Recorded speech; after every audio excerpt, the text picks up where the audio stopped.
Operation सिंदूर के बाद पाकिस्तान भागा भागा फिर रहा था, ये सबने देखा। नरेंद्र मोदी हाँ, भागा भागा फिर रहा था। कहाँ फिर रहा था?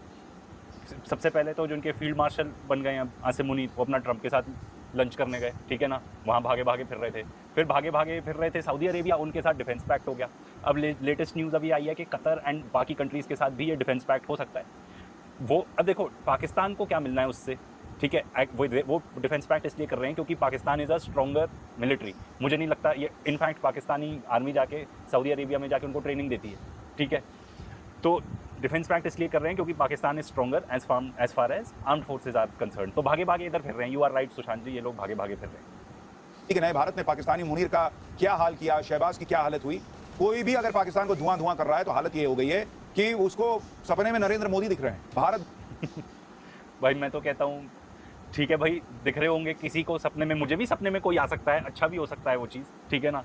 तो अब क्या बोलना चाह रहे हैं पता नहीं। एंड बोला भी सपना, या तो बोलता कि नाइटमेयर आ रहे हैं, ठीक है, तो हम क्लैरिफाई कर लेते हैं। सपना बोल रहा है, क्या ही बोलो।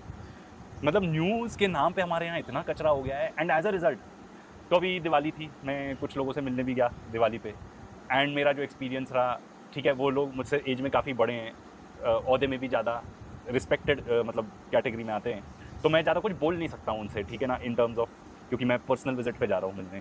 पर लोगों का दिमाग में इतना कचरा भरा हुआ है यार, लोगों को पता नहीं क्या क्या लगता है। मतलब ये जो सारी गार्बेज बता रहे हैं, मुझे लगता था कौन बिलीव करता होगा इन बेवकूफ़ों को, क्योंकि कोई भी रैशनल इंसान जो थोड़ी बहुत न्यूज़ प्रिंट मीडिया भी पढ़ ले और हल्का, और मान लो टीवी न्यूज़ देखता भी हो, पर हल्की सी भी इंटेलिजेंस होगी उसमें, तो वो आधी ज़्यादा चीज़ें तो मानेगा ही नहीं। पर लोग मानते हैं, इनकी सारी चीज़ें मानते हैं।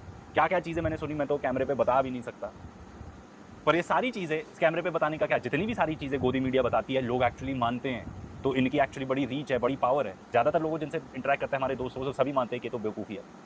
दिख रहा है। अफगानिस्तान को पाकिस्तान हल्के में ले रहा था, हेकड़ी दिखा रहा था। उसी अफगानिस्तान ने पाकिस्तान की हालत खराब कर रखी। अफगानिस्तान और पाकिस्तान के बीच युद्ध विराम की बातचीत फेल हो गई है। इसके बाद अफगानिस्तान ने इस्लामाबाद को बर्बाद करने का ऐलान कर दिया। तो बात ये हुई है कि पहले आपस में कॉन्फ्लिक्ट चालू हुआ, फिर सीज़ फायर हुआ कतर में, फिर अब फिर से बातचीत चल रही थी इस्तांबुल में। तो इस्तांबुल में जो बातचीत चल रही थी वो for quite a few reasons, वो हम इसके बारे में एक डिटेल वीडियो बताएंगे, क्योंकि रिएक्ट्स में वो नहीं कवर हो पाएगा। तो वो फेल हो गई, एंड उसका मेजर रीज़न था टीटीपी कि तालिबान पाकिस्तान को आप कंट्रोल करो। एंड अफगानी शायद कह रहे हैं कि हम नहीं कर पाएंगे या करेंगे नहीं, या वो कह रहे हैं कि आपका इंटरनल प्रॉब्लम है, पाकिस्तान को ये बता रहे हैं। पर उन्होंने फिर इसके बाद जो धमकी दी वो दी पाकिस्तान के डिफेंस मिनिस्टर ने कि ये सही नहीं होगा अगर ऐसा नहीं किया। एंड काफ़ी जो वर्ड्स यूज़ किए गए उसमें अभी मुझे ध्यान नहीं आ रहे, पर काफ़ी अलार्मिंग वर्ड्स थे जो उन्होंने यूज़ किए। फिर उसके बाद उन्होंने कहीं ये नहीं बोला अफगानियों ने कि हम इस्लामाबाद को बर्बाद कर देंगे, उन्होंने बोला कि टारगेट करेंगे इस्लामाबाद को। बात इतनी है, इन्होंने मतलब 1-2 का 100 करने में तो माहिर हैं लोग। और खुले तौर पर पाकिस्तान को युद्ध की धमकी तक दे दी। पाकिस्तान की अपने ही घर में पहले ही पिटाई चल रही थी। एक तरफ बलोच लिबरेशन आर्मी बेरहमी से पाकिस्तानियों को जहन्नुम पहुंचा रही, दूसरी तरफ टीटीपी ने पाकिस्तान में मुनीर की सेना की नाक में दम कर रखा है, और अब अफगानिस्तान ने इस्लामाबाद पर हमले की धमकी दे दी है। तो बात हो रही है बीएलए और टीटीपी की। तो भाई सुशांत जी, आपको पता होना चाहिए कि वो डेजिग्नेटेड टेररिस्ट ऑर्गेनाइजेशंस हैं। वो सिर्फ पाकिस्तान की आर्मी को नहीं टारगेट करते, वो इनफैक्ट सिविलियंस को भी टारगेट करते हैं। एंड ऐसी इतनी भी न्यूज़ आई हुई है कि बच्चों की बस थी, स्कूल बस जो आर्मी स्कूल जा रही थी, उसको तक टारगेट किया। तो वो डेजिग्नेटेड टेररिस्ट ऑर्गेनाइजेशन है जिसने नाक में दम किया हुआ है, जो आप बता रहे हो बिल्कुल नाक में दम किया हुआ है, पर it is a designated terrorist organisation. And वो आधे लोग, इनफैक्ट 60% लोग जिनको वो मारते हैं वो सिविलियंस होते हैं। Just be careful with your words, क्योंकि ये लोग जाके औरतों बच्चों को भी मारते हैं। एंड आप उस चीज़ को थोड़ा सा सेलिब्रेट करके बता रहे हो, मतलब शर्मनाक यार। वैसे भी इन लोग में देखो कुछ शर्म तो बची नहीं है, ठीक है। इसके बाद पाकिस्तान के लिए स्थिति बहुत नाजुक दिख रही है बॉस। पाकिस्तान और अफगानिस्तान में कौन सी बात को लेकर पेंच फंस गया है, उसकी पूरी डिटेल दिखाऊंगा। क्या वाकई इस्लामाबाद खतरे में है, इस पर भी बात हो। एक तरफ भारत ने पाकिस्तान को मिट्टी में मिलाने का प्लान तैयार किया है, तो दूसरी तरफ नहीं किया है भाई, क्यों कहते हो ये सब?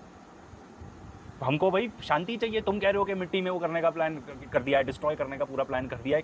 एंड ऐसी, अच्छा, और फिर ये पता है रियल लाइफ में कहाँ आती है? जिनसे मैं मिलने गया था, जो मैंने बताया दिवाली के टाइम पे, उन्होंने मुझे पता क्या बोला कि पाकिस्तान तो टूटने वाला है। मैंने कहा अच्छा। बातों बातों में मैंने उनसे फिर पूछ लिया पाकिस्तान में स्टेट्स कौन सी है, उनको ये भी नहीं पता था। तुम कह रहे हो कि एक पूरा देश जो कि हमारा पड़ोसी देश है वो पूरा टूटने वाला है, बल्कनाइज हो रहा है, तुमको ये भी नहीं पता वहाँ पे स्टेट्स कौन सी हैं, कितनी स्टेट्स हैं, कितनी यूनियन टेरिटरीज हैं, ये तक नहीं पता तुमको। उनका ये भी नहीं पता कि वेस्ट में क्या है, ईस्ट में क्या है, ये भी नहीं पता था उनको। हमारे से लगे हुए कौन सी स्टेट्स हैं, अफगानिस्तान और ईरान से लगी हुई कौन सी स्टेट्स हैं वहाँ की, कुछ नहीं पता। पर हाँ, वो टूटने वाला है। मतलब बिकॉज इस तरह की खरदिमागी ना ये टीवी से आती है। क्योंकि जिसने ये टीवी न्यूज़ देख ली, मतलब आपका दिमाग एकदम ही गड्ढे में जाने वाला है। मैं तो बहुत गुहार लगा के आया हूँ पर्सनल अपने विजिट्स पे, मतलब जहाँ पे से एक्सटेंडेड फैमिली से मिलने जा रहे हैं कि प्लीज़ मत देखो ये सब, प्लीज़ प्लीज़ प्लीज़ मत देखो। दिमाग में देखो उतनी जगह होती है, एंड अगर आपने ज़्यादातर जगह इन लोगों को दे दी, अपना ज़्यादातर टाइम इन लोग को दे दिया, गोदी मीडिया को, तो भाई अब अपने आप के पैर पे कुल्हाड़ी मार रहे हो आप। तरफ अफगानिस्तान भी पाकिस्तान के लिए वही स्क्रिप्ट लिख रहा है। डूरंड लाइन पर अफगानिस्तान ने पाकिस्तान की जो हालत की, उसके बाद पाकिस्तान घुटनों के बल आया। जो पाकिस्तान अभी तक घुटनों के बल आया। मैं बता रहा हूँ ना, ये लंबा चला जाएगा वीडियो, एक एक चीज़ इनकी पकड़ने लगे तो। ज़्यादा लोग अफगानिस्तान के मरे, ठीक है, compare to Pakistani arm forces के, न्यूज़ आर्टिकल में जाके चेक कर लीजिएगा। सेकेंडली, सबसे ज़्यादा नुकसान पता है किसको हो रहा है? जो लोग वहाँ रहते हैं। बेचार आप इमेजिन करो, मैं तो एक बॉर्डर टाउन में नहीं रहता हूँ, मैं तो बता सकता हूँ, पर जो बॉर्डर टाउन पे रहते हैं उनकी हालत क्या होती है? जितने भी लोग पंजाब में थे ना, अमृतसर, उनसे पूछो उनकी हालत क्या थी जब ऑपरेशन सिंदूर चालू था। एंड वहाँ पे जिस तरीके की कॉन्फ्लिक्ट चल रही है, तो जितने भी बॉर्डर एरिया में रहते हैं वहाँ पे पख्तूनख्वा में, उनकी हालत पूछो क्या है, जो ऑर्डिनरी सिविलियंस है, जो अपनी लाइफ जीना चाहते हैं। अफगानिस्तान को मिट्टी में मिलाने की बात कह रहा था, वो पाकिस्तान कमजोर माने जाने वाली तालिबान सेना से मार खाने के बाद गिड़गिड़ा रहा। तालिबान के लड़ाके जब बख्तरबंद गाड़ियों में सवार होकर पाकिस्तान की तरफ बढ़ रहे थे, तभी यह तय हो गया था कि पाकिस्तान के लिए हालात अच्छे नहीं, और हुआ भी यही। इसके बाद भारत से मात खाने के बाद जैसे अमेरिका की गोद में जाकर बैठ गया था पाकिस्तान, ठीक वैसे ही इस बार भी पाकिस्तान ने ट्रंप से युद्ध विराम के लिए गुहार लगाई।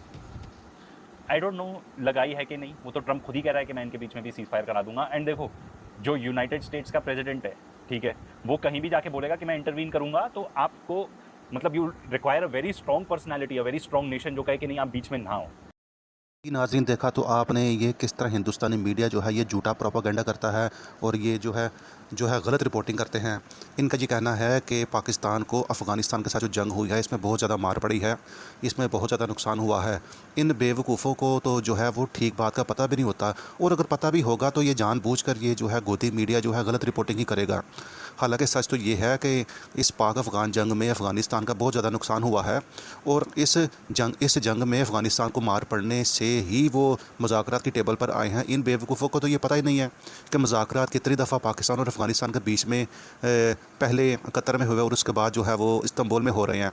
और अगर ये उनको मारना पड़ रही होती, उनका नुकसान ना हो रहा होता, तो वो मुज़ाकरात की टेबल पर ही क्यों आते। दूसरा, ये ऑपरेशन सिंदूर की बात कर रहे हैं कि ऑपरेशन सिंदूर में भी पाकिस्तान को बहुत ज़्यादा मार पड़ी। तो भाई आप लोग जो है वो अपना ही मीडिया देखते हैं भाई, आप इंटरनेशनल मीडिया देखें।